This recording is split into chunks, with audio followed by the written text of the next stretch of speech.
arrestati dopo oltre 25 anni di latitanza.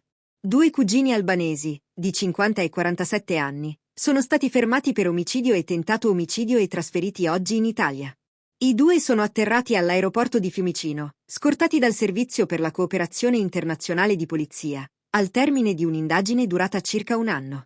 Erano irreperibili dal 1999, quando a Cesa, nel Casertano, aggredirono due connazionali con bastoni e armi da taglio, uccidendone uno e ferendo gravemente l'altro, al culmine di contrasti legati ad attività illecite. Dopo il delitto si erano dati alla fuga, raggiungendo l'Albania e vivendo per anni sotto false identità. La cattura è stata possibile grazie alla collaborazione tra la squadra mobile di Caserta, il servizio centrale operativo e le autorità albanesi, che li hanno localizzati ad Iber. I due rientravano nel progetto Wanted 2025 della Polizia di Stato.